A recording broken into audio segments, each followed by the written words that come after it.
let us move to the next talk by Dr. Subramanian, who comes from a multinational company. He has written wonderful works on Vedanta. He had an STRF, short-term research fellowship from INDICA Academy for a topic of pre-Shankara Advaita Vedanta. And he has come out with a wonderful monograph on that topic.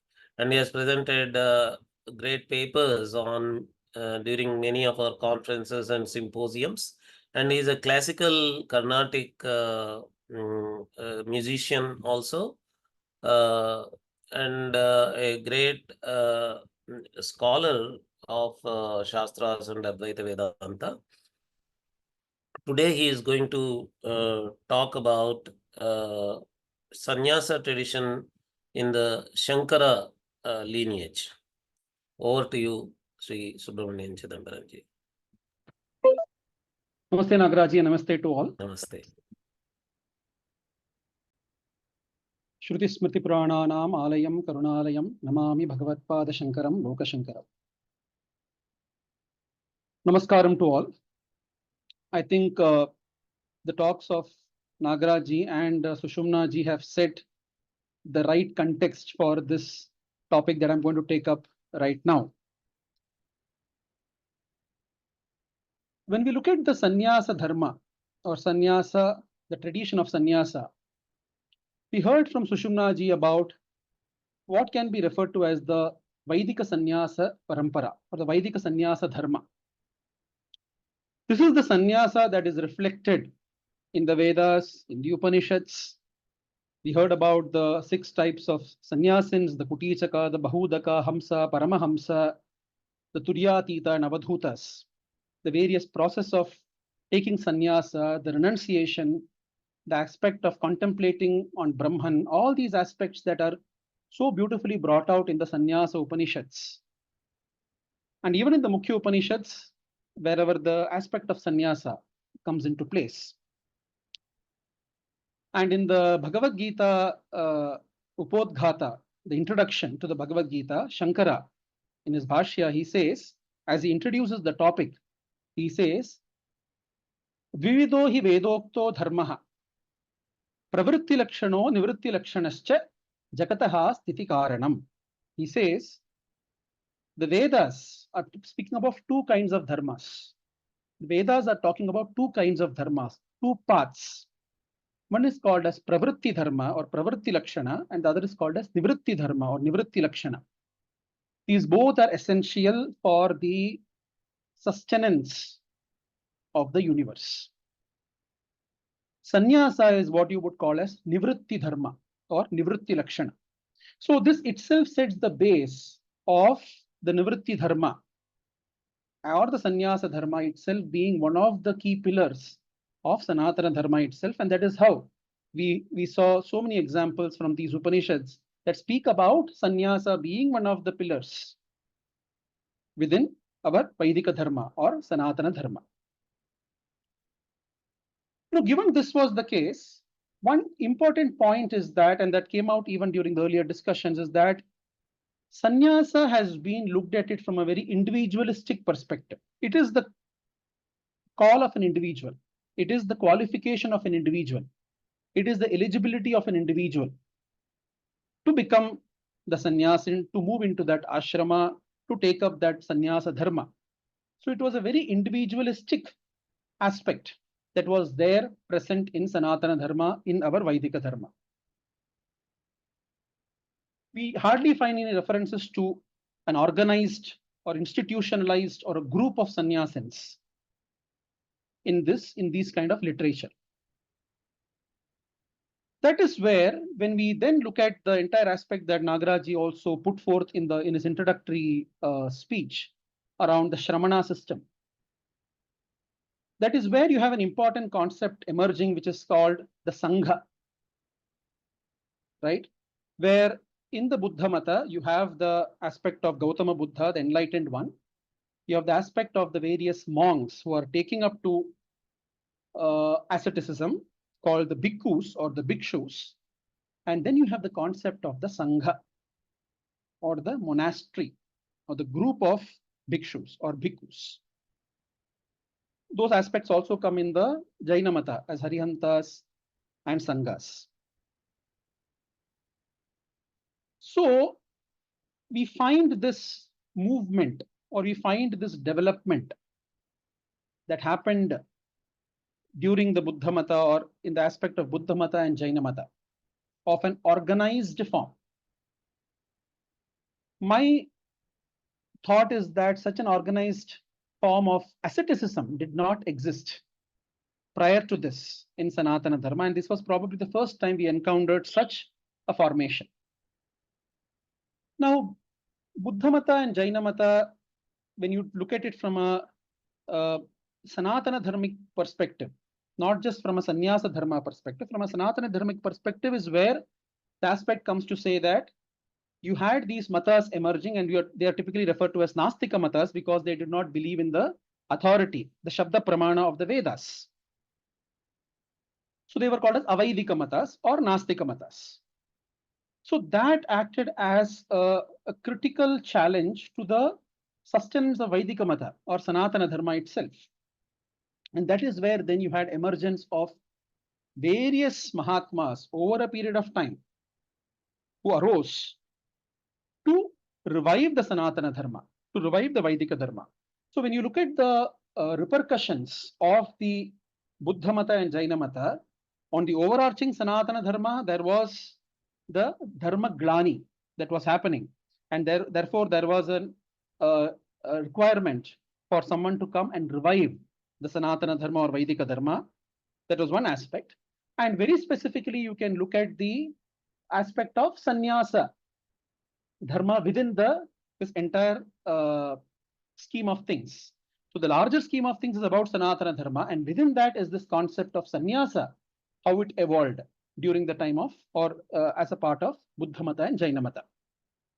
So both of these are relevant in the general discussions, but here we would be focusing a lot on the Sannyasa aspect. So it is in this background that certain things happened. Now, when you look at just the Sannyasa system, we spoke about Vaidika Sannyasa, we spoke about the change or the development that asceticism took during the Shramana system. And now you have the Vaidika Sannyasa today. As it exists today in our, when I say Vaidika Sannyasa, I'm talking about Sannyasa in Sanatana Dharma. As it is existing today, we have various branches and sub-branches of this in the current generation or in the current day. I'm sure a lot of this is going to be covered by many of the scholars during the day, but all of us know about these. You have the Sannyasa Paramparas of the Vedanta Paramparas, be it Advaita, Vishishtadvaita, Madhva, Vallabha, all these Sampradayas. In the Shaiva Siddhantas you have, in various other aspects. Then you have the aspects like Ramakrishna, Vivekananda, and many other things which Nagaraji spoke about in his introduction. So you have a Sannyasa Dharma in Sanatana Dharma today, as it stands. So what happened then? You had the Vaidika Sannyasa, then you had this entire emergence of the Shramana system, where Sannyasa took an entirely different turn. And now again you have a good amount of presence of this Sannyasa Dharma within Sanatana Dharma. So what happened in the middle is where I am going to talk about the aspect of Shankara, his predecessors, and his successors. And when I'm saying this, I'm talking it from a very overarching perspective, though my talk is going to focus a lot on Adi Shankaracharya, his immediate predecessors of the Advaita Parampara, and his works and his tradition. But it also applies that this gap was filled by all the other sampradayas that came after Adi Shankara Bhagavatpada.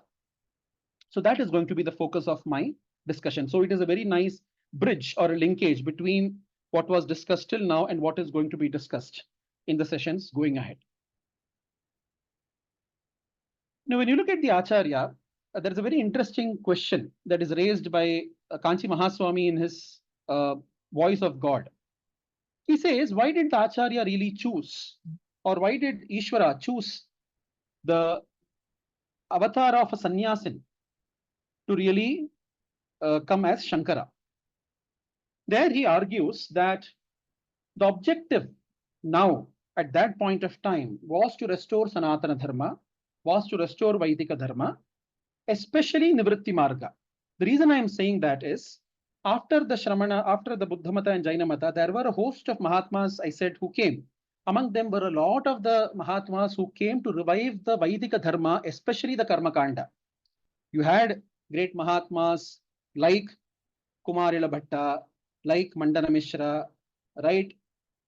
Like Prabhakara, etc., and many other people who came to revive the Vaidika Dharma, especially the Karma Kanda.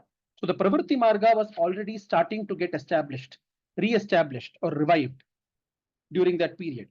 So we can say that though we do regard the Acharya as the reviver of Sanatana Dharma as a whole, as a reviver of Vaidika Dharma as a whole, which is completely justified, but especially he came to revive the Nivritti Marga, which is what is the topic that we are discussing today, which is the Sannyasa Dharma. Nivritti Marga, when Acharya says, he speaks about that as Brahmajnana. Then it then boils down to the sannyasa as an ashrama and the rules of the sannyasins and all of that come. But ultimately, it is speaking about Brahmajnana, Brahma Jijnasa, right? So that as a different aspect from Karma Jijnasa or Dharma Jijnasa. That is what Acharya came to revive. So that is why he chose the Vesha of a sannyasin, is how Kanchi Mahaswami states. Now, when you look at this parampara, you of course have the Advaita parampara from Narayana onwards. Narayana, Padmabhuva, Brahma, Vasishta, Shakti, Parashara, Vyasa, Shuka, Gaudapada, Govinda Bhagavatpada or Govinda Yogindra, and then comes Shankara. So if you see in this parampara itself, until Vyasa, of course, you cannot even refer to them as the sannyasin in the current context of things. They were grihasthas, but they were rishis. So as per the definitions that as Sushumnaji was mentioning, you know that there the qualities are important. Are they having the qualities of a sannyasin or a brahmajnani was what guided them. Shuka, of course, was a avadhuta in the truest sense, who did not have any linga, nothing of that sort, and he walked around as an avadhuta. So any ashrama, he was an atyashrami. So any ashrama couldn't really bind him. But then comes Gaudapada, Govinda Yogindra. And here is where somewhere we can think about the beginning of the sannyasa dharma as we know it today. From the limited information that we have, we understand that these have been Mahatmas or these have been in the Guru Parampara who have taken into sannyasa as a diksha, as a proper ashrama. Be it Gaudapada, of course, Gaudapada also had a previous life and all those stories are there. I'm not getting into the stories right now. Even the Govinda Bhagavatpada, there is also a story of him being a grihastha and then moving into sannyasa. And then comes Acharya.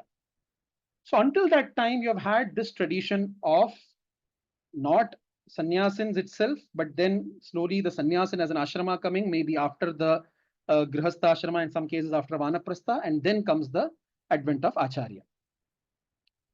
Now, when we come to the aspect of the Acharya itself, in the Madhaviya Shankara Vijaya, which is generally considered as the authoritative aspect of speaking about Acharya's biography, Acharya is speaking about, he is expressing his desire to really get into the sannyasa ashrama to his mother. When he was still a brahmachari. At that time, he speaks about, he says that Chaturtham ashramam prayatishye bhavabandha muktaye. I want to go out of this bhavabandha, this samsara sagara, right? I want to realize that supreme Brahman. I want to revel in that Brahman. It is for that that I'm going into the Chaturtha ashrama. That is how it was referred to. In a lot of places, you will find this term. Chaturtham ashramam prayatishya. I want to get into the Chaturtha ashrama. The fourth ashrama is what I want to get into. Then when he goes in search of Govinda Bhagavatpada, there again we can infer that if such a tradition, sannyasa tradition was rampant or was there, probably Acharya did not have to travel all the way, to Narmada Tira in search of a guru. Here also we find that sannyasa was not that much of a prevalent tradition at that time, especially in Kerala. I've mentioned about this in another one of my lectures for INDICA, Shankara and the Kerala traditions. It was resounding with karma marga or karma kanda. You had great Agnihotris and karma kanda and Vaidika yajnas, yagas that were heavily prevalent in Kerala and many parts of Bharatavarsha as the Mimamsakas were re-establishing the Vaidika marga. So at that time, having the sannyasa dharma or sannyasa ashrama was very rare. That is where he goes in search of Govinda Bhagavad Pada. And there also, when he reaches the Narmada Tira, it is mentioned in the Shankara Vijaya that he is inquiring about Govinda Bhagavad Pada, and it says Yaminam Ganena. The Yamis or Yamindras, they are referred to, the sannyasis are referred to by various names like Yatis, Yamis, etc. That is why Adi Shankara Bhagavad Pada himself is called as Yamindra, the Lord of Yamis. Yaminam Ganena, Ganas, groups of these Yamis were there. That means he had a huge Shishya Samuha was there for Govinda Bhagavad Pada. He was a well recognized Guru, and he had a great Shishya Samuha who are Yamis, who are Yatis. Govinda Deshika Guham. So Deshika is the term for the Guru. And he goes in search of, and he approaches Govinda Bhagavad Pada, and then the story goes on. Even the speaking about Diksha, it is mentioned in the Shankara Vijaya that it was done through the initiation, was given into sannyasa by speaking of the, by telling of the Mahavakyas, by touching of the Guru's feet, and the Diksha Nama, Sapraha Shankara, Sa Shankara Yeva. He is Shankara himself, so he will be called Shankara. So the Diksha Nama in a way also comes into the Madhaviya Shankara Vijaya. So these all aspects you find reflected in the Madhaviya Shankara Vijaya, which is of course a much later retelling of the account of the Acharya, but nevertheless that is the one of the validated proofs that we have of the Acharya's biography. Then later on, Acharya himself gives initiation to various disciples into sannyasa ashrama. And why does he do that? Like for example, in the case of Padmapada or Sanandana as he was called, Samsara Ghora Jaladehe Taranaya. Samsara Ghora Jaladehe, the same aspect of Bhavabandha Muktaye, Samsara Sagara, Uttamashramatarim. Tarim. I'm taking you into the Uttama Ashrama, the Chaturtha Ashrama, the highest ashrama is where I am taking you into. So these all aspects you find in the Shankara Vijaya of the Acharya moving in the path of sannyasa and the kind of sannyasa dharma or sannyasa tradition that probably existed at that point of time. Now, the status of the sannyasins in the society, a very, very interesting aspect, which is reflected in two parts or two incidents in Acharya's life, primarily. The first is the Chandala episode, where the Acharya is encountering the Chandala in Kashi, and the general, this one is that Acharya asks the Chandala to move away, whatever be the case. In that, in the Shankara Vijaya, there comes a statement that the Chandala is mentioning. He says, Danda Manditakara Ghृतkundaha Patalabha Vasanaha Patuvachaha. I see many people around. He's speaking about in Kashi, right? The Chandala says, I see many people around, moving around with a danda. Danda Manditakara. Ghृतkundaha. They are carrying the, the kamandalus. Patalabha Vasanaha. They are having the ochre robes, as Sushumnaji was mentioning, having the ochre robes and talking nice flowery words or upadeshas. But these are most of these are jnana gandha rahitaha. Not even a tinge of knowledge has touched them in reality. That means internally there is nothing happening. Externals. Griha samsthana vanchayanti. They are fooling around the grihastha samsthana. The grihasthashramis are being fooled by such people. Kila kechana veshaihi. Some veshas, they're just wearing some fancy dress and coming around and fooling around. This comes as a vachana of Chandala to Acharya, as he's speaking about, as the discussion is progressing. So this tells us about one kind of thought process of the status of the sannyasins. The second is interesting is the Shankara Mandana Samvada, not the Shastra Samvada, not the dialogue of the Shastras or the debate of the Shastras, but earlier as they encounter, as they see each other.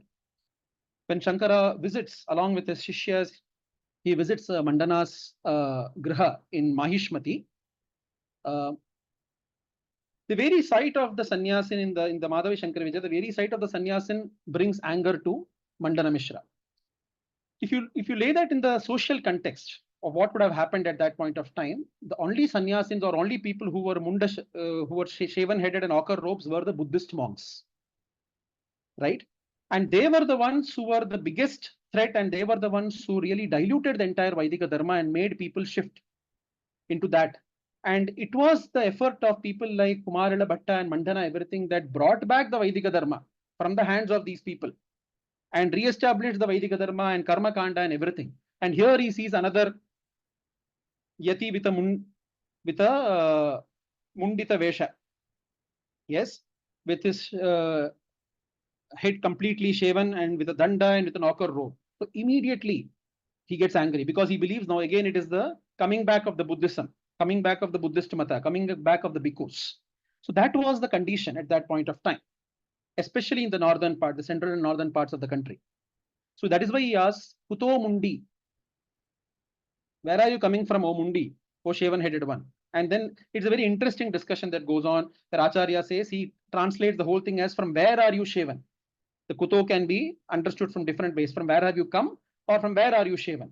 So he says, Agala Mundihi. From the neck onwards above is where I am shaven. So there is an interesting dialogue that is presented in the Madhaviya Shankara Vijaya. But then the reflection of some of these statements, as Mandana says, Kantham Bahasi Durbuddhe Gardhabena api Durvaham Shikha Yajñopatritabhyam Kaste Bharo Bhavishyati. He says, you are like a Gardhaba, like an ass, you are, taking the weight of all these robes, ochre robes that are resting on your body. You couldn't take the weight of the Shikha and the Yajñopavita, because as was mentioned in the Sannyasa Upanishads, that is one of the things that as you are moving into the Sannyasa Dharma, you take off your Shikha and the Yajñopavita, which are the symbols of the Grihastha-ashrami, right? That goes off in the Sannyasa Ashrama. But that can only happen, as was explained earlier, when you are mature enough, when the Jnana Vairagyam is there inside you, is when you go into that.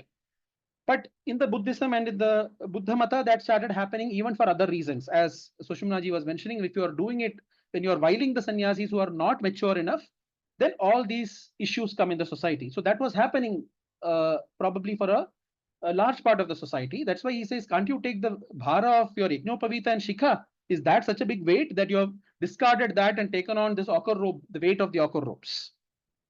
He also says, Pani Grihitim Swam Ashaktya Parirakshane, you are not able to protect the people whom you have taken as Panigrahana, that is your wife and then the family that follows. You are not able to provide for them.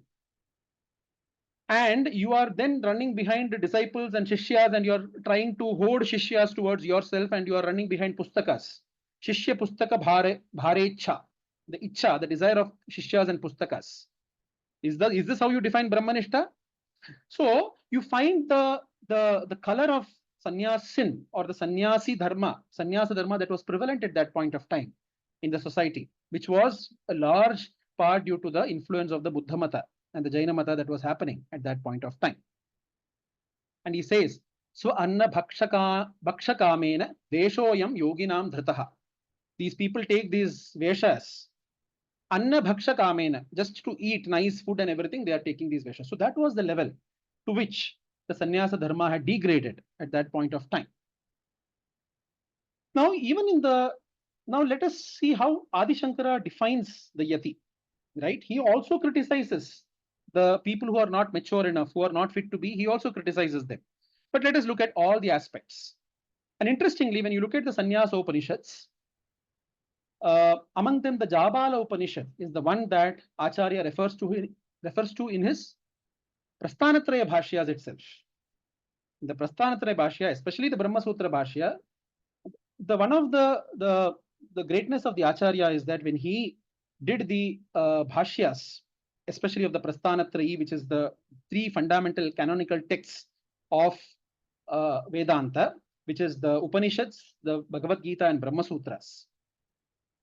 Acharya is one among the very few, probably the only one, to have only referred to the Upanishads for explaining the Upanishads itself. Nothing else he refers to in those, except in Bhagavad Gita, he does some reference to Mahabharata here and there because Bhagavad Gita itself belongs to the Mahabharata. But in the Brahma Sutra Bhashyas or Upanishad Bhashyas, you will not find any other reference other than the Upanishad Bhashya itself. And also among the Upanishads, only the Dashopanishad, the 10 Mukhya Upanishads is alone that is referred to by the Acharya, except for 3 Upanishads, which he refers to.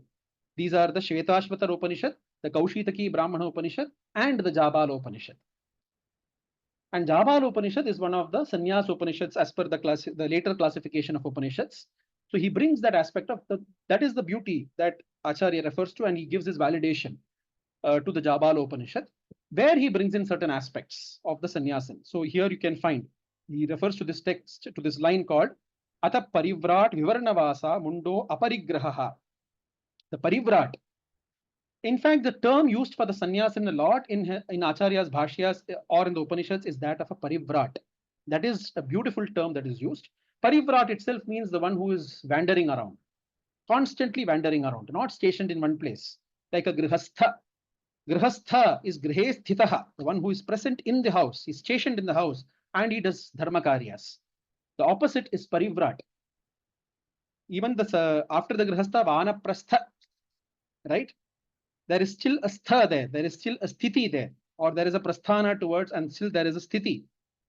But in the parivrat, that is given up, and he starts roaming around. Atanam starts happening. So that is what that definition comes a lot many times in the Acharya. So parivrat vivaranavasa mundo aparigraha. So he could be a munda, but he's aparigraha.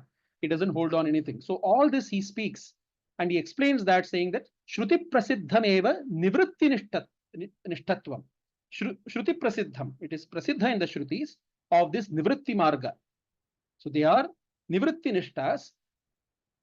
Pravrajyat upadeshena anugamyate. Pravrajyat.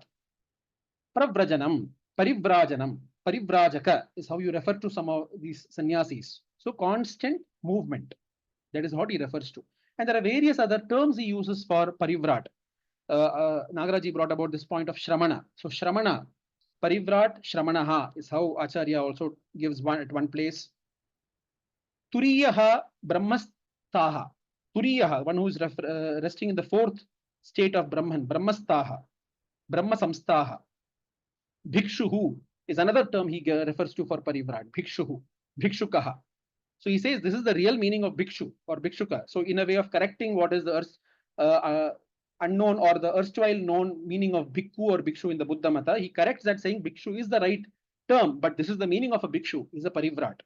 Mumukshu, these are the different terms he uses for parivrat. So all these were interchangeably used in different contexts. And of course, he uses a lot of statements from the Jabala Upanishad, as I mentioned, in which one of the things that he uses is the aspect of when to take sannyasa or when to take that parivrajana. Brahmacharyam parisamapya grihi bhavet. Grihi bhutva vani bhavet. Vani bhutva pravrajet. Going through the ashramas. Brahmacharya, you take care of brahmacharya, then move you to the grihastha. After successfully having gone through grihastha, you go to the vanaprastha. After having done that, then you go to Pravrajana. This is what the Upanishad says. But there is an exception again, depending on the maturity. What is that exception driven by? Maturity of the eligibility of the individual. Yadiva itaratha brahmacharyadeva prabraje. You can go from brahmacharya itself to parivrajana. Grihadva vanadva. Or from grihastha directly or from vanaprastha you can go. So this is the reason, and that is reflected in Acharya's life, where he went directly from brahmacharya ashrama to sannyasa ashrama. So this is what he quotes, says that Upanishad Shruti Pramana is there for this kind of a movement, provided there is eligibility or maturity. Then you don't see whether the person has done Agni Karya or has not done Agni Karya, whether he's a Snataka or not. All these qualifications then go away if maturity or that eligibility stands at the highest. This is what I mentioned. Shramanaha parivrat yat karma nimitto bhavati. Saha tena vinirmuktatvat ashramanaha. So you are a shramana or ashramana. So shramana itself is explained further, saying he's a parivrat, but he's a karma nimitta. He's been doing the karma ashrama, doing all the rituals and then moving into the parivrajana. If that is not there, people are naturally brahmajnanis, realized souls. There is no need for any of these rituals. They directly go into the ashramanas.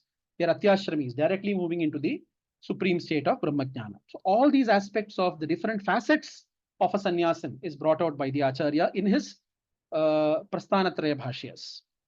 Then his stotras. He has written an entire stotra called Yati Panchaka. All of you might be knowing about this. Vedanta Vakyeshu Sadaramanto Bhikshannamatrena cha Tushtimantaha Vishokavanta Karanaikavantaha Kaupinavanta Kalubhagyavantaha. The one who is wearing the Kaupina is so lucky, fortunate. How fortunate is he? The one who is just wearing the Kaupina and roaming around, whose mind is constantly reveling in the Vedanta Vakyas. Just by taking the Bhiksha, he is satisfied, his Sangha is satisfied. He has got no sorrow or nothing. Moolam taroho kevalam ashrayantaha. He is just lying down on the shades of trees. Here and there, he is just lying down. He is not having a permanent place to stay. Kanthamiva shrimapi kutsayantaha. He's got despise towards prosperity and wealth. He doesn't even regard wealth. So all these aspects of what Sushumnaji also spoke earlier is all getting validated in the Acharya statements. Panchaksharam pavanamucharantaha patim pashunam hridi bhavayantaha bhikshashana dikshu paribhramantaha. So he's constantly reveling with the Lord in the mind. Patim pashunam pashupati. The Panchakshara. This is from a Shaiva perspective, but in general it means Ishvara itself. Just thinking about Ishvara, reveling, doing bhakti to Ishvara constantly in the heart is how he roams around the entire Bhumi or Dharani. This is called the Yati Panchakam, 5 stotras on Yatis. Then comes the beautiful Bhagavad Gita. And since this is a very Bhajagovindam is known to everybody, I'll just chant a line, I'll just sing out a line.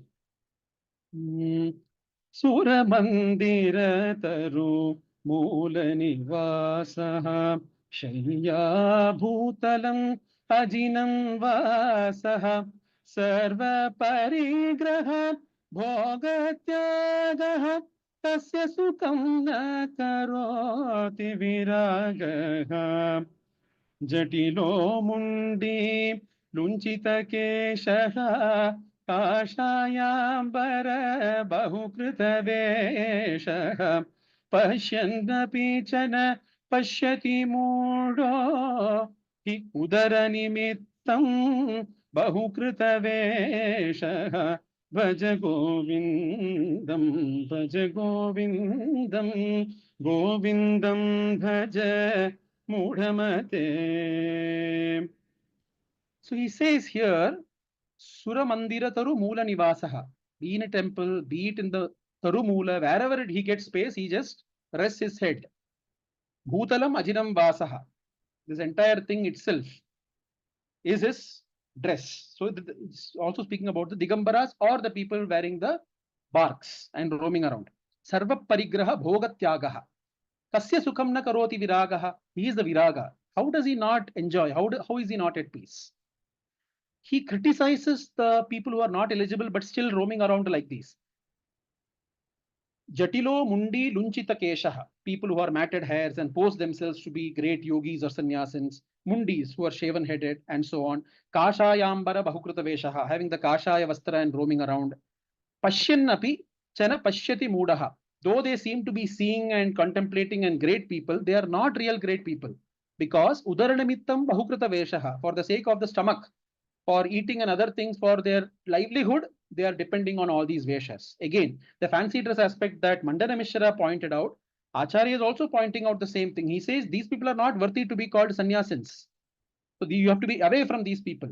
Because the true quality of the sannyasin is the viraga, is the vairagya that he speaks about earlier. So there is a lot of emphasis that Adi Shankaracharya lays out on the eligibility of the sannyasin in all his works. Now comes the beautiful concept of the Shankara Parampara. Now, always this question comes of why did Acharya really establish a matha? We spoke about the Vaidika Sannyasa. It did not have the concept of the matha. It did not seem to have the concept of the matha or an organized group. Then comes this organized group through the Buddha Mata or Jaina Mata.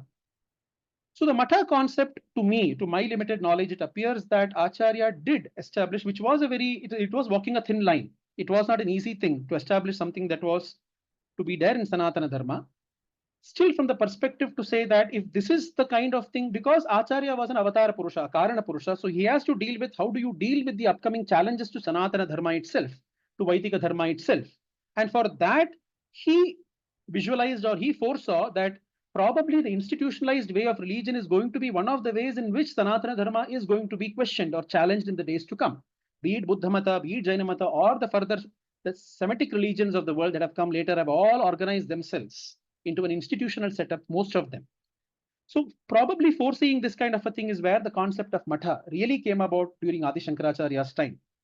There are scholars who debate and say that Acharya did not establish the matas and later disciples did it, but with lack of enough evidence on that aspect, we have to consider that it has been from the Acharya side itself through his foresight that this has happened, that he did establish the Amnaya matas and his Mata Parampara to have an institutional backing to counter the challenges and roadblocks that are really coming to Sanatana Dharma and for Sannyasa Dharma. Now, for Sannyasa Dharma, this is going to be again a very difficult concept to explain because we have just mentioned that the sannyasi is a parivrat, he's a parivrajaka, he has to constantly keep roaming. And here you're talking about a mathadipati, a sannyasin in a matha. So let us see what Acharya really says. So we have something called as a matamnaya mahanushasanam. There is a matamnayam and there's a mahanushasanam. Mahanushasanam is the rules and prescription of the how these mathadishas or mathadipatis should be there. And matamnaya is the description of these mathas that are there. Again, there have been much debates and discussions around the authenticity, the authorship of this matamnaya, mahanushasanam, etc., but not getting into those details. The placement of the mathas, he places the Chaturamnaya matha, Amnaya matha, the Vaidika mathas, the 4 Amnaya mathas placed at the 4 corners of the country, placed very strategically. In the Matamnaya, it says, Maryada Esha Suvikneya Chatur Matha Vidhayini. This is laying down the vidhas or rules for the Chatur Mathas. Tam etam samupashritya acharyaha stapitaha kramat. So slowly following this is where the acharyas have to continue this parampara or continue this tradition in these various mathas. Qualifications for the heads of the mathas. So now he brings in those aspects. Shuchihi jitendriyaha veda vedangadi visharadaha yogajnaha sarvashastranam sa madhasthanam apapuyat. He says Shuchihi jitendriyaha veda vedanga visharadaha. These are all qualities. Yogajnaha sarvashastranam. We should know all these. This is where there is a slight distinction because there is a parivrajaka, parivrat who is a brahmajnani who is right from his birth. He is self-realized. We are not talking about necessarily those people alone because they don't need the shastras. They have already crossed that. But for the larger masses, if you are a matha, you are not just for your own self. You are there as a beacon of light, as a ray of hope, as a shower of the path ahead for the society. So hence their shastras become important. Though your acharana is also important, along with that the shastras are also important. So the mathas also have to uphold the shastras.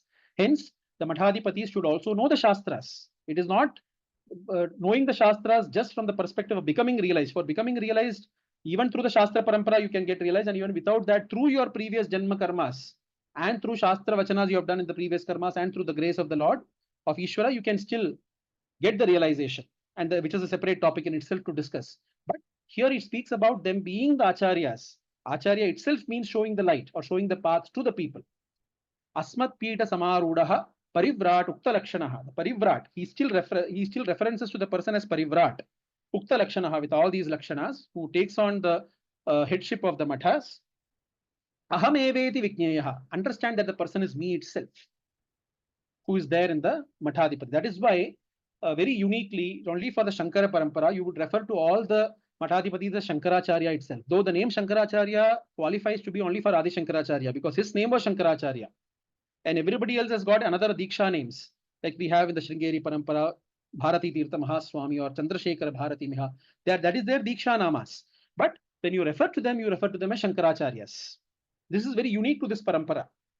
Because Acharya himself has said that the one who is taking is me.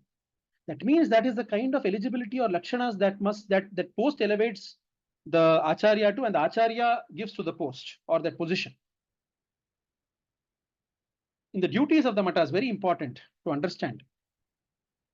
Prayoktatavyaha swadharmeshu. The main objective of the Mathadipati or the Mathadisha is to get the people practice their swadharma, get the society to practice their swadharma, get Sanatana Dharma into the DNA of the society and ensure that everybody is practicing their dharma. The Brahmachari is practicing his or her dharma, the Grihastha is practicing his or her dharma, the Vanaprastha is doing his or her dharma, and the Sannyasis are also doing their dharmas. The Brahmana, Kshatriya, Vaishya, Shudras are doing their respective dharmas, the various laws. So all these aspects, though you have various other mechanisms, the mathas were brought in from that perspective also, because all the work that the Acharya did during his life, apart from the main aspect of Vedanta Udharana or Punarudharana, was also to look at this entire Sanatana Dharma construct that was existing in the society, and how do you create a boundary wall, how do you create a defense wall to that so that it doesn't get, even if it gets attacked, there are mechanisms to retaliate. Satatam atanam dharani tale. He still stresses on the fact that the Mathadipadis should not just stay put in the Matha, and that he says even later on, he says that Mathe tu niyato vasa acharyasya na yujyate, in the third line. Acharya should not just keep staying in the Matha all through his life. That is not acceptable to Adi Shankara Bhagavad-pada. Satatam matanam dharani tale. He should constantly keep roaming. The Matha is like an institution, place which can represent the Sanatana Dharma and can act for the interests of the Sanatana Dharma. But the Acharya or the Mathadipadi should still conform to the rules of Sannyasa Dharma and the Parivrajaka. Though it may not be as intense as a Brahmajnani or an Avadhuta who is constantly in the roam, there are certain aspects of Parivrajana or Atana even here. And he says, Lokan samshilayanti eva swadharma pratirodhataha, swadharma apratirodhataha. Samshilayanti, Lokan samshilayanti. The people have to be shown the right way. What is Sanatana Dharma? How it is to be practiced. That is why, even though Shankara Parampara, Adi Shankara spoke about Advaita Vedanta, he established, he spoke about Brahma Satyam, Jagan Mithya, everything he said. Till today in the Shankara Paramparas, when you hear the Acharyas speak, they speak about Dharma first. They speak about Dharmacharana first. They speak about practicing of the various vratas and rituals and karmas. You might wonder, how come Acharya, who opposed Karma Kanda so much, how come the Shankara Parampara is speaking about it? Because Acharya himself realized that yes, this is the ultimate goal of reaching Brahman. But the path is through Pravritti Marga. The path is through Sanatana Dharma. And that is what is constantly emphasized in the Shankara Paramparas. And that is what is mentioned here. Varnashrama Sadacharaha. Nagaraji, I'll just finish in about 5 to 6 minutes. I'll just close this up. Importantly, the last line you can see, Mandyam Santyajyam eva atra dakshyam eva samashrayet, when yato vinashtim arhati dharmasya prajayate. When the dharma glani happens, when the nashta of dharma happens, then there is a attack on dharma. Mandyam Santyajet. You should not be just held on saying that no, I am not a sannyasi, I should not do it. Shankara Acharya says no, that is manda buddhi, that is mandyam, slowness, no agility, no dakshyam. You have to take it up and fight for it because Sanatana Dharma is at stake. So the sannyasi must fight for it. The Mathadipati has to fight for Sanatana Dharma. They have to speak for it because protection of Sanatana Dharma is important. And this is what you find then reflected in the Acharya Parampara. Amnaya Mathas, we spoke about it. There have been so many mathas initiated by the Amnaya Mathas itself. That is why whenever I refer to Shankara Parampara, I say it is like a huge banyan tree. You cannot say that this is a Matha of Acharya and that does not belong to Shankara Parampara. No, all of them belong to Shankara Parampara if they have come through that lineage, or they are even starting their own mathas based on the principles of the Acharya. Because there have been so many mathas initiated by the Amnaya Mathas. The Dashanami Sampradaya, which we know very famously, Acharya formed this Dashanami Sampradaya. So anybody initiated into this Sampradaya will take on these suffixes or these names of Tirtha, Ashrama, Vana, Aranya, Giri, etc. That is why many of the Paramparas today, be it the Ramakrishna Parampara, Ramakrishna, who was initiated into the Brahmajnana or the state of Brahman through Totapuri, belonged to Shankara Parampara. He came from the Shankara Parampara. That is why even today the monks of the Ramakrishna Matha consider themselves to be in the Shankara Parampara, especially the Sringeri, because the Sringeri Matha was the one that was entrusted with the Puri. The title of Puri was given to the Sringeri Matha, the Dakshinamnaya Matha. So because it had Totapuri, it comes from there, and that is how they consider. And so many other paramparas, the Chinmaya Mission, the Arsha Gurukula Vidya, all of them consider themselves to be in the Shankara Parampara itself, because all of them take those names, be it in terms of Dayananda Saraswati, Chinmayananda Saraswati. So all these Saraswati, Giri, all of these aspects come from the Shankara Parampara. Very interesting concept that comes, which I will not delve too much into right now, is the Shastradhari and Astradhari sannyasins. And Sushumnaji referred to these, the Dandi sannyasins and the Naga sadhus. In fact, this entire construct came later of these Shastradhari sannyasins who are heading these various matas and who are preaching dharma and who are taking people on the right path of dharma, and the Astradharis who took weapons in their hands. These Astradhari sannyasins were trained. They were recruited from Marhis. These are all, it was an institutional setup. Still, it continues in different forms. Marhis recruited these people. They were trained in akhadas. Akhadas were wrestling grounds, is how you refer to them today. But these akhadas also have their upasana devatas, like Shankara Mata has. They also have their upasana devatas.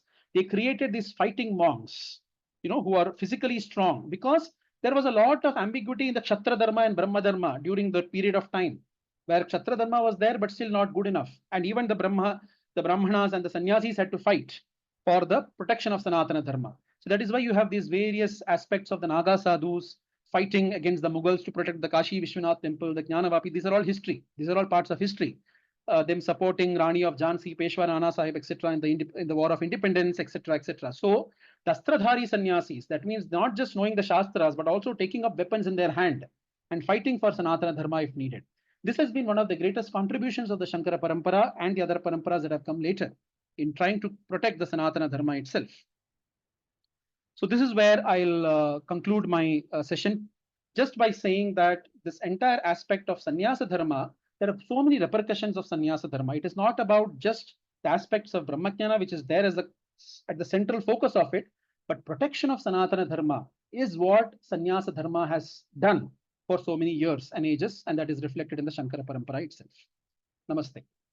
Thank you very much, Subramanian ji. Wonderful coverage with very good references that you showed. Definitely, it was also a historically very well backgrounded discussion. How Shankara Parampara was responding to a situation of a Shramana Sangha environment.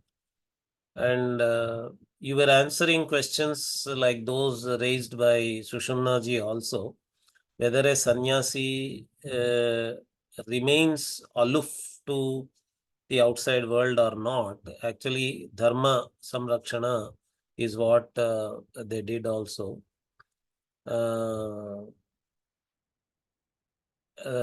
One question is by anonymous attendee.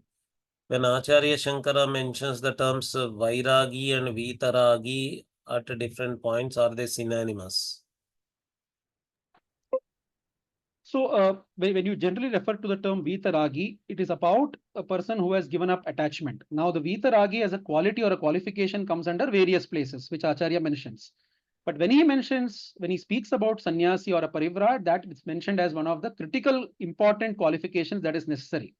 So though you may not necessarily go by saying that Acharya calls a sannyasi only as a vairagi, no, he might be calling even a person who is in that qualification as that. But for becoming a sannyasi, you need this definitely as one of the qualifications.